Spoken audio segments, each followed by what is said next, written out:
L'horizon s'éclaircit enfin pour les agences de communication événementielle, selon l'étude de Xerfi consacrée à ce secteur.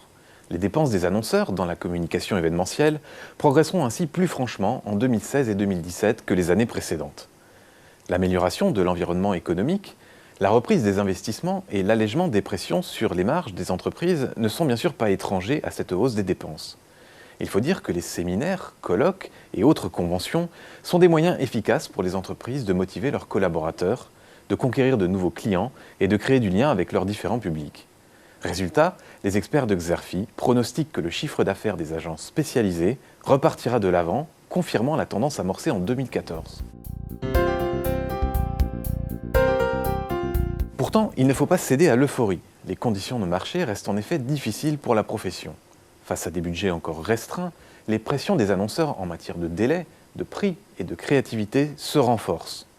C'est ainsi que la négociation et la recherche du tarif le plus bas sont ancrées dans les habitudes des entreprises depuis la crise de 2009. Si les pressions tarifaires persistaient, les experts de Xerfi n'excluent d'ailleurs pas une nouvelle dégradation des marges des agences de communication événementielle ces prochaines années. Et ce, quelle que soit leur taille, même si, à l'évidence, les plus grandes structures ont davantage de capacité d'adaptation que celles de taille plus modeste. Dans ces conditions, les rapprochements entre agences indépendantes de taille moyenne se multiplient pour atteindre une taille critique, peser davantage dans les négociations, mais aussi faire évoluer leur offre, comme la digitalisation ou les offres insolites par exemple. La profession doit également composer avec le durcissement de la concurrence. Je veux dire par là que de nouveaux opérateurs comme les courtiers en événementiel tels que EJL Événements ou les venue finders comme Luxé ont fait leur apparition.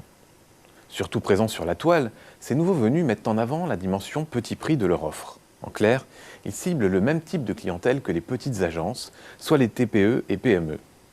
Pour se démarquer de la concurrence, les agences ont hissé le digital au rang d'axe de développement prioritaire en 2015.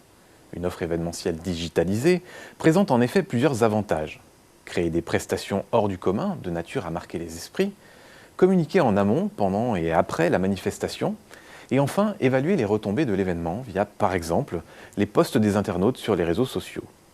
Pour se renforcer dans le digital, plusieurs agences ont d'ailleurs créé des pôles dédiés, à l'image du studio numérique événementiel lancé par Henri VIII fin 2014.